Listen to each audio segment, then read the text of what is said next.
Ahoy hoy, it's Lydia here from the Simpsons Theory. This past Sunday, we got the epic conclusion to a Serious Flanders, and this is, in my opinion, one of the best Simpsons episodes in recent memory. And I'm not alone in thinking that, as it's currently one of the highest rated Simpsons episodes of all time. In this ultra-violent two-parter, there were a lot, and I mean a lot, of kills, slashes, murders, and massacres.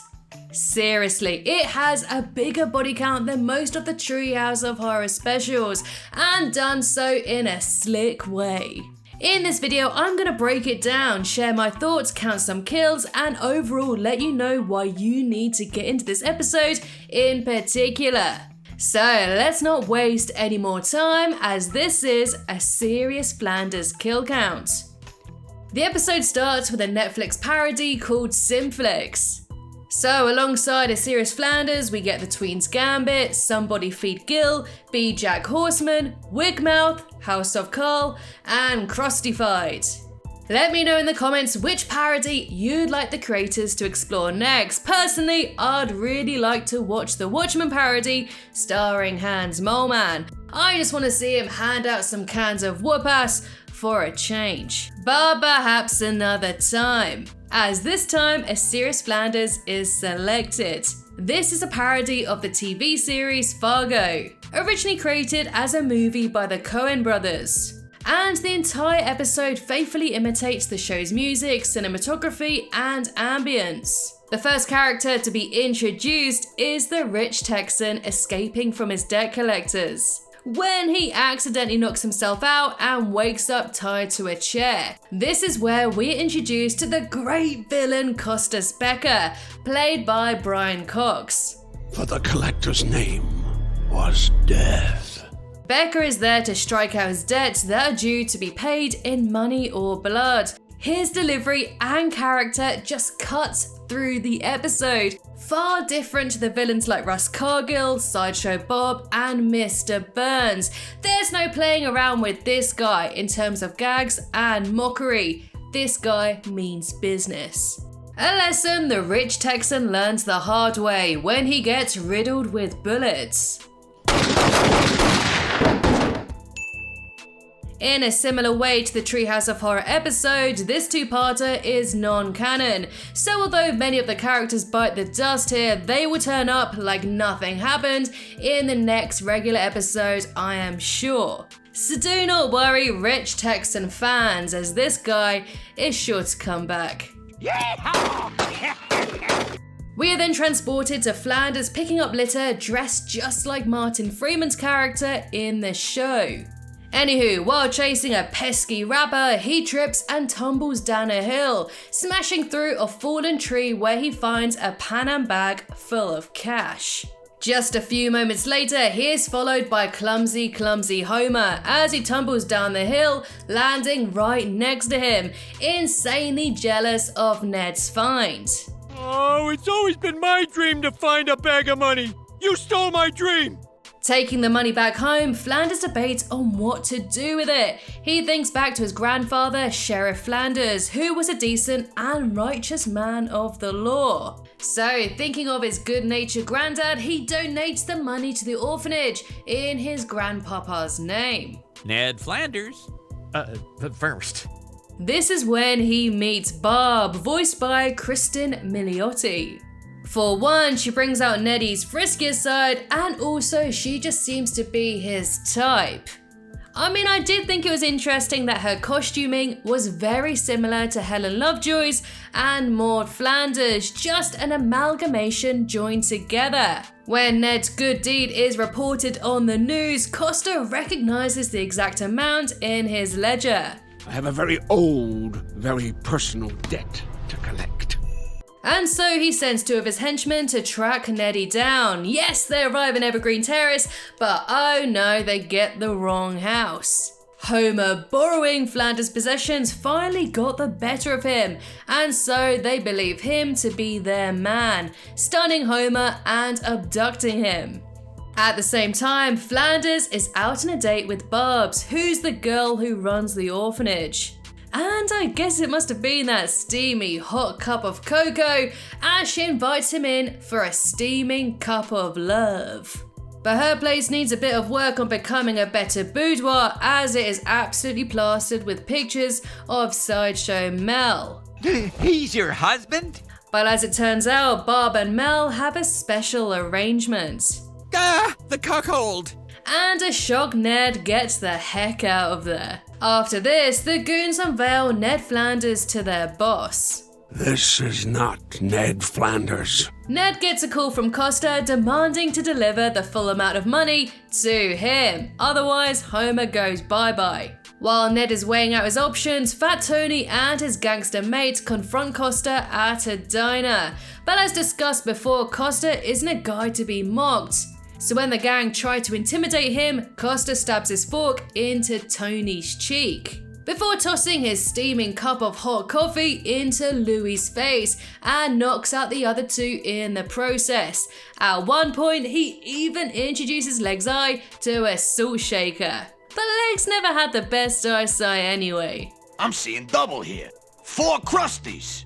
Costa grabs Disco Stew for a human shield, and the dancing dude is shot to death.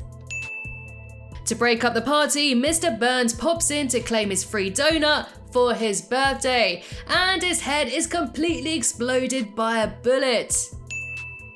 I guess in this two-parter, we know exactly who killed Mr. Burns. According to producer Matt Selman, it wasn't even Mr. Burns' birthday. He was lying to get a free donut, and he paid for it with his life. Koska then takes out 3 of the goons. And then he grabs Fat Tony, dragging him into the kitchen, where he dips his face into flour before shoving it into a deep fat fryer. And bada bing bada boom, that is how the donut is fried. When he leaves the scene, Koska accidentally drops Homer's power plant pass, leaving some crumbs in his wake. Snake then walks in to rob the place, but is shocked to find a horrible, horrible massacre. Oh, his face is a donut! That is so messed up! Because of this traumatic incident, Snake dedicates himself to God and later becomes a pastor. And so that completes part 1 of this awesome two-parter. But before we talk about part 2, do me a favor and click that subscribe button for more Simpsons content. Only a tiny portion of you who watch my videos are subscribed to the channel. But when you tap that naughty red button, you send a message straight to YouTube telling them you like my videos. Plus, it's free. Thank you so much, and let's carry on. The second part starts with Marge meeting Chief Wiggum to find her husband, but Clancy is far too broken up over his buddy Fat Tony being made into a donut. Look what they did to my beautiful Goomba! But I don't know if he's more worried about a wasted Don or a wasted donut. So, not very impressed with the police system, Marge takes matters into her own hands and heads out to track down her hubby. Meanwhile, Flanders is debating with the ethical dilemma of stealing back the money from the orphanage. We love you, Mr. Flanders! So he thinks back to what his grandpa might do, which is where we then cut to a flashback of a young Neddy. I want my haircut to look just as square as yours, Papa. But the supposedly honourable Flanders isn't as clean as he appears, as when the 3 Sislak brothers enter the barbers, we find out that the sheriff isn't so honourable. Ah, my favorite time of day. Bravo clock. It turns out that Grandpapa Flanders is a good time Charlie, who turns a blind eye to every bit of criminal activity in town. And this guy gets pretty wired too, getting his kicks by licking toads, which is a reference to the season 11 episode Missionary Impossible, where Homer gets high from toads. Oh, here we go. Yeah. Sheriff Flanders accompanies the Sislaks to drop off the bag of money to the mob, but the deal goes south and guns are drawn on both sides. They all start firing and people are dying left, right and center. And to count just how many, I paused this scene and counted 23 minus 3 people here. While this parking lot is being painted red, Sheriff Flanders hides underneath the car, and once all the bloodshed has ceased, he crawls out. But not completely shocked at the scene, he shoots Sislak and takes the bag of dough for himself. But his hands aren't on the bag for very long. On hearing a siren, he hides the stash in a tree. This is when a young Costa appears and demands the money, but the clumsy sheriff slips on the ice and impales himself on a knife. The police arrive on the scene with one of the cars skidding on the ice and smashing into a tree, causing it to roll down the hill. Cutting back to the present day, Homer is still tied to a chair, awaiting a date with death. But he spots an opportunity for escape when his captors start arguing. While they trade blows, Homer tries to cut himself free as a fire burns the house down. The ceiling then collapses, crushing both of his captors. You guys okay?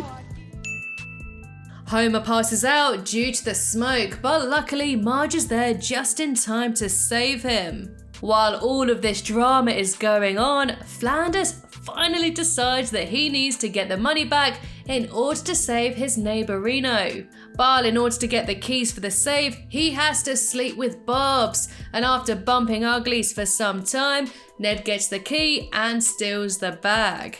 Making a break for it, Ned and Homer cross paths, which really reminded me of this scene from Umbrella Academy.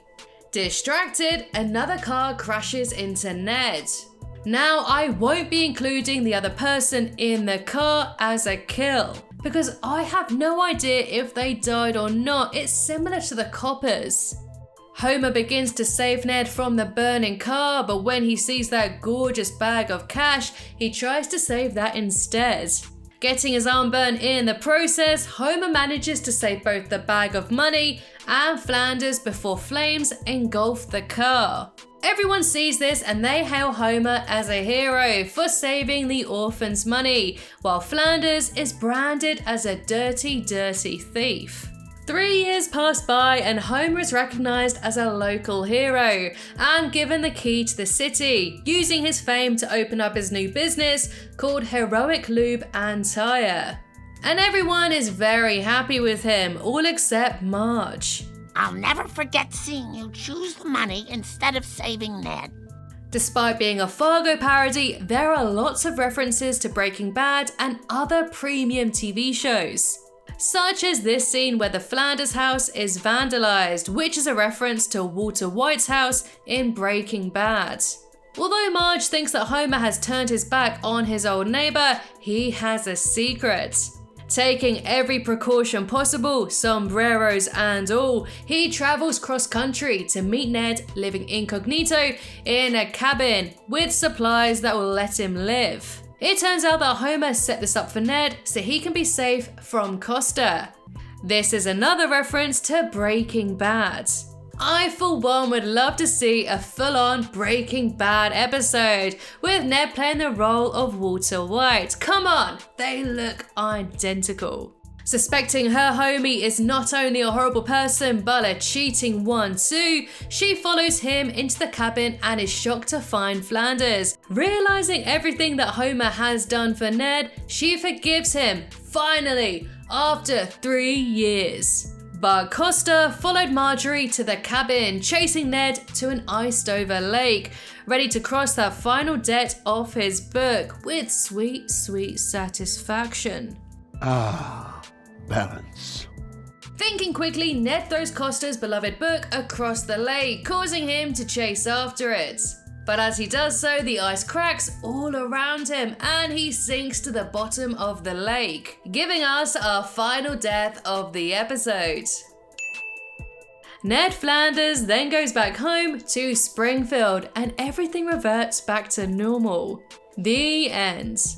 My review of this episode was nothing but positive. I absolutely loved it and really recommend you watching it if you haven't already. Not that I haven't given away the entire plot. The framing and the shots were fantastic, with the music too. It really elevated it further than a parody and really just let it be a celebration of what can be done with animation storytelling.